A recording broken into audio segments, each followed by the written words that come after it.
Welcome to the Old Man's Corner. Hope you're having a wonderful day. Today I want to talk a little bit about just various things that happen in our lives that cause us memories and cause us to contemplate on life as it is or life as it was. Today I want to impart to you a little story about when I was, about 17, almost 18 years old.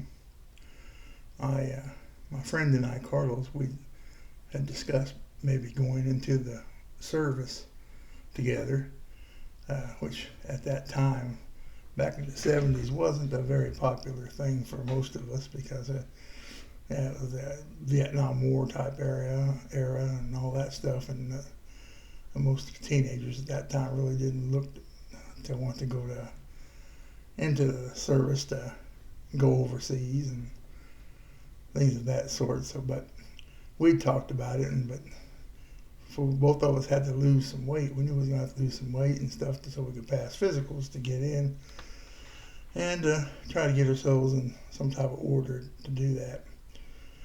Well, we had planned on going in around the same time, if possible.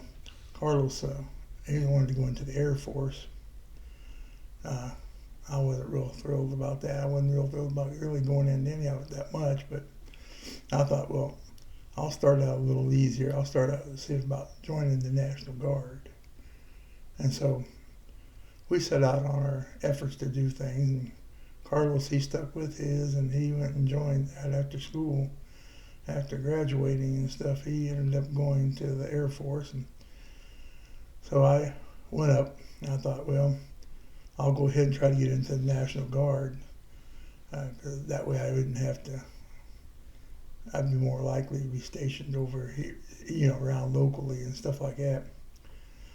So I went over to the National Guard Armory there in the little town I live in, and was talking to him about that. And so there was a recruiter there, and I talked to him about that, and he set it up for me to go up to meet the local commander up in Wichita a couple of days later, and then he'd go for a little physical to see if we were going to be able to get me in there. So I thought about it and kind of kept thinking, well, that would be interesting.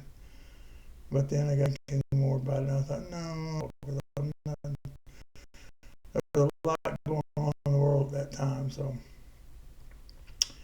I was out like the night before, and I was goofing around with a few friends, old Ronnie Civils, and a young lady friend, and we just out doing what we normally do, wandering around town and stuff like that. And Ronnie's mom had was making some apricot wine, and she had it sitting out on the front porch fermenting.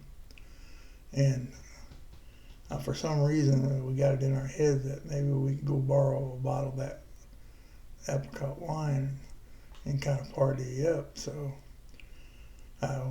Ronnie went up and picked up a bottle of wine off the front porch and stuff, and we thought, well, we'll go party up, but it was starting to rain and stuff, so what are we going to do? Well, my dad had bought me an old 50 Chevy, and I didn't have, it wasn't really running that well, so it was parked there in the backyard. So we decided, well, we just climbed in that old 50 Chevy and sat out there in the yard.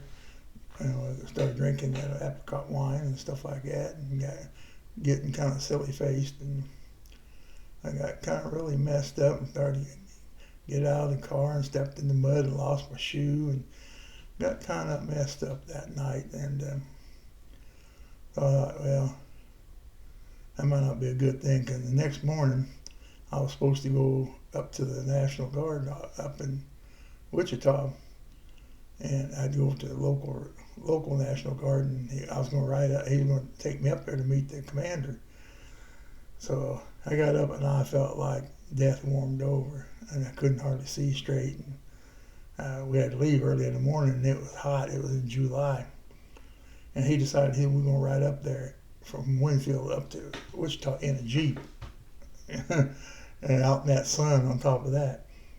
Well, anyways, I got around. I was thinking I don't really want to do that. And then my dad telling me, well, you said you were going to, so you best do what you said you were going to do. So I met the guy, and we got in that Jeep, was riding all the way up there, and the sun was just bearing down on us, just beating down hard on us, and drove all the way up there and got there. And then the first thing they wanted to do was they sent me into this doctor they had there to take these tests. And he did all the blood tests and things like that, and eye test and all that stuff. And then they took me over to meet the commander.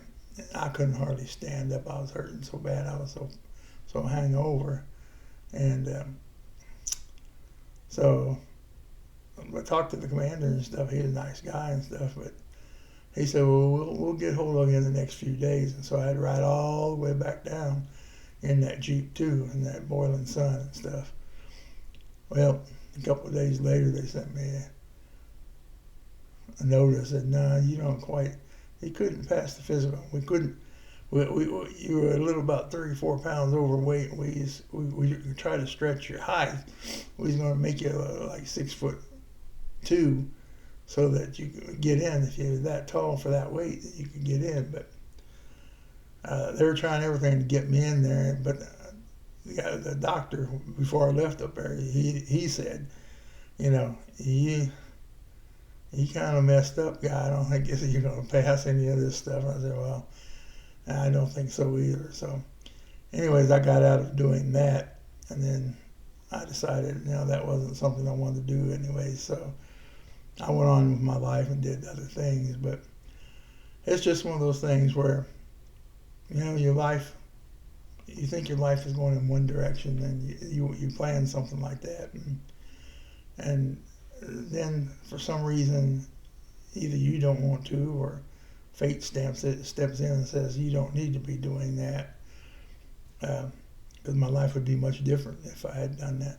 Carlos wasn't too thrilled with me because I didn't go in with him, and I didn't go into the Air Force and all that stuff. And he went in and did good, did great. But it's just one of those things where, one of those childhood things, where you don't know really what you want to do, and then you make a decision, and then you decide that decision was wrong.